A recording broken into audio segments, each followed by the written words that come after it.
एक छोटे से गांव का लड़का जिसके पास ना बड़े स्टूडियो थे ना ही इंडस्ट्री के कनेक्शन, कैसे बन गया दुनिया का एक सुपरस्टार। 2017 में एक गाना सो हाई ने YouTube पर 48 करोड़ व्यूज बटोरे। लेकिन उसकी चमक के पीछे छुपी है एक ऐसी कहानी जो आपका दिल दहला देगी। सिद्धू मूसेवाला, जिनका असली नाम था शुभदीप सिंह सिद्धू, ने अपनी जिंदगी में इतने ठोकरें खाई कि कोई और होता तो शायद हार मान लेता, लेकिन सिद्धू ने नहीं मानी। आज हम बात करेंगे उनकी उस स्ट्रगल की जिसने उन्हें बनाया पंजाब का गौरव। तो आखिर क्या थी वो मुश्किलें? चलिए खोलते हैं इस कहानी के काले पन्ने। सिद्धू का जन्म 11 जून 1993 को हुआ पंजाब के जिले के मूसा गांव में। एक मिडिल क्लास जाट सिख परिवार, जहां पिता बलकौर सिंह एक रिटायर्ड आर्मी वेटरन और किसान थे। लेकिन क्या आप जानते हैं, उस गांव में म्यूजिक इंडस्ट्री का कोई नामो निशान नहीं था। फिर भी सिद्धू ने 10 साल की उम्र में स्कूल के स्टेज पर गाना शुरू किया।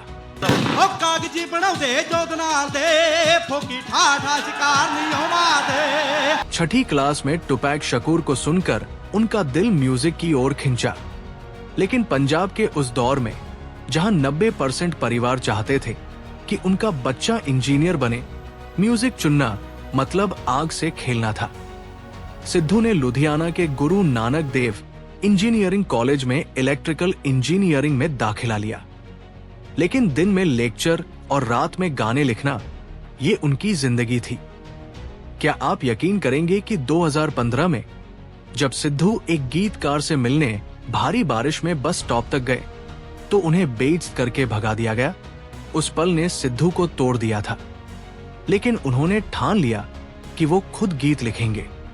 2 साल 2014 से 2016 तक उन्होंने रात रात जागकर गीत लिखने की कला सीखी। कोई मेंटर नहीं, कोई स्टूडियो नहीं, बस एक जुनून। 2016 में सिद्धू कनाडा चले गए, ब्रैम्पटन में हम्बर्ग कॉलेज में पढ़ाई के लिए। लेकिन कनाडा कोई सपनों की दुनिया नहीं थी। वहां एक इंटरनेशनल स्टूडेंट के तौर पर ट्यूशन फीस, किराया और स्टूडियो टाइम का खर्चा उठाने के लिए सिद्धू ने छोटी मोटी नौकरियां की। 1 घंटे के स्टूडियो टाइम के लिए उस वक्त 50 से 100 कनाडाई डॉलर लगते थे और सिद्धू अपनी जमा पूंजी इसमें झोंक देते। लेकिन कनाडा की पंजाबी म्यूजिक इंडस्ट्री में जगह बनाना आसान नहीं था। उनके भारी पंजाबी लहजे और गांव की कहानियों को लोग शुरू में समझ ही नहीं पाए। उनके पहले गाने जी वेगन को कुछ हजार व्यूज मिले, लेकिन स्टारडम अभी मीलों दूर था। सिद्धू की सबसे बड़ी लड़ाई थी अपनी पहचान बनाए रखना। कनाडा में कई लोग उन्हें सलाह देते थे कि वो अपने पंजाबी लहजे को छोड़ दें, वेस्टर्न स्टाइल अपनाएं। लेकिन सिद्धू ने अपनी दादी की सीख को थामा, अपनी पगड़ी और पंजाबीपन को कभी नहीं छोड़ा। इसा जट और सेल्फ मेड जैसे गाने उनकी इस जिद का सबूत थे। लेकिन इस जिद का दाम भी चुकाना पड़ा। छोटे छोटे गिग्स में गाना, जहां कभी कभी 10 से 20 लोग ही आते, और मेहनताना बस 10 से 50 हजार रुपए। सिद्धू की जिंदगी उस वक्त एक जंग थी, खुद से, समाज से और इंडस्ट्री से। सबसे क्रूर हकीकत यह थी कि सिद्धू को बार बार रिजेक्शन का सामना करना पड़ा। प्रोड्यूसर्स उनके रॉ स्टाइल को कमर्शियल नहीं मानते थे, लेकिन सिद्धू ने हार नहीं मानी। उन्होंने YouTube और साउंड क्लाउड पर अपने गाने डाले, खुद प्रमोशन किया।